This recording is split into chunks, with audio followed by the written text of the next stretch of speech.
All right, so in this video we're going to go over shifting, and there's been a lot of requests for this, so I figure you guys out there want to know about shifting, and I'm going to break it down in this video right now. Now, I never used shifting a lot the way you see it. I had a certain way that I used to use it, almost kind of like a step through, and I have another video on this step through like Mike Tyson. And that would be the case where you get a tall guy who's hard to hit, and I'll demo this for you in a second, who's moving back and to your right or back into his left, and I would step through or shift into a southpaw and then throw a gazelle punch from there in southpaw. But what you're seeing a lot with Gennady and Duran and other fighters, old school fighters, is sort of a shift through to step to set up a left hand, where they step with the left leg or not. That's the shift to set up the left hand. Now, a lot of you guys have been talking about Dominic Cruz and TJ Dillashaw and how they're using this kind of footwork in their MMA.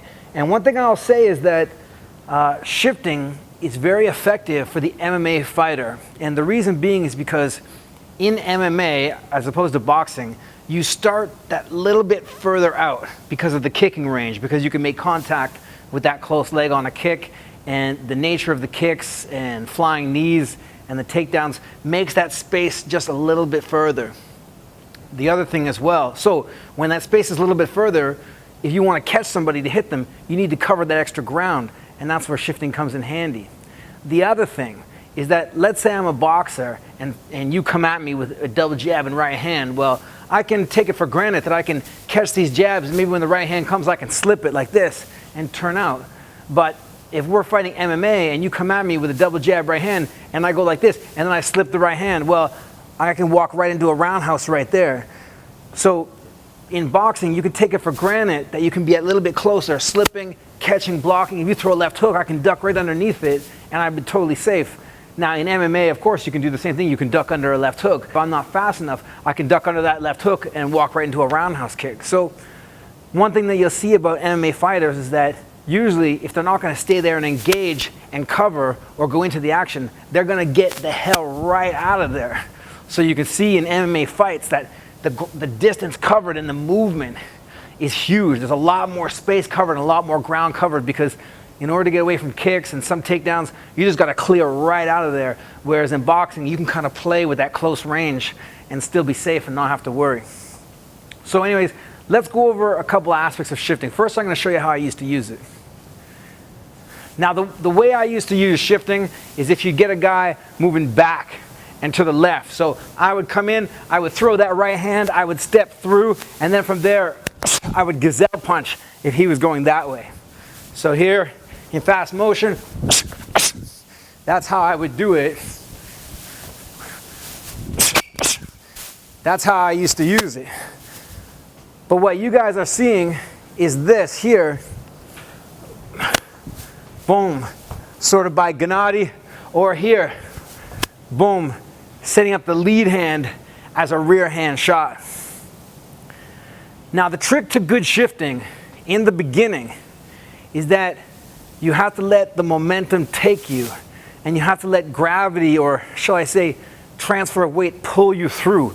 You don't want to push it and you don't want to step it. Now later, when you get better, you can add a little bit of a push, but it's something that you want to feel, not think about. So once you get the feel, then you'll be able to play with it a little bit more, but you don't want to be thinking too hard about it. So for example, if I'm going to shift, I don't want this, my traditional right hand, home, and then step. That's going to be way too slow. And what I also don't want is this, because then my punch has no power on it. My hand and my foot are going at the same time. I don't really have any power or hip torque coming through. I'm losing everything and so stomping. Even if I touch light, I don't really have much on it. So the way it works is this. When you throw, let's say you set up with a jab. When you throw that right hand, your weight shifts through. And look. And then you fall. Okay? And that's how it works. You kind of let gravity pull you through. I throw the punch, boom, right after the punch comes the foot. boom.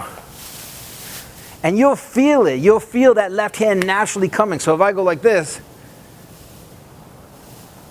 I can feel, boom, that I'm going to step into a nice left hand cross, that my momentum is still going. So you almost have to, I guess it's like surfing. You almost have to catch the wave, catch the momentum correctly. It's not hard to do. Again, the way to drill it is this. You punch, you put all your weight forward. You don't have to be like this, but you put all your weight forward and you should be able to lift this back foot. Now you step, home, step, okay? So here I go. See, I walk right through. I let that punch go first. Boom. I'm almost about to fall. I catch myself. Home. Boom. If you want to step with the left foot, that's fine. As well.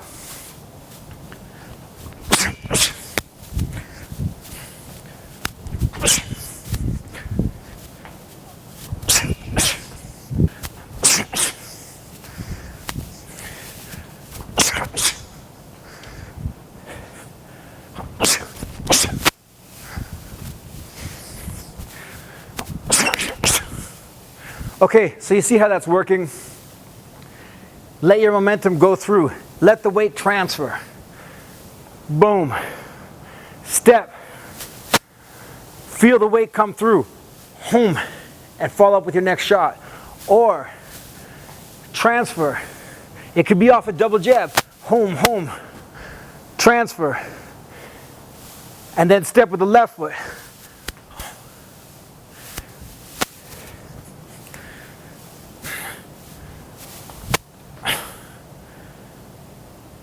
To get closer.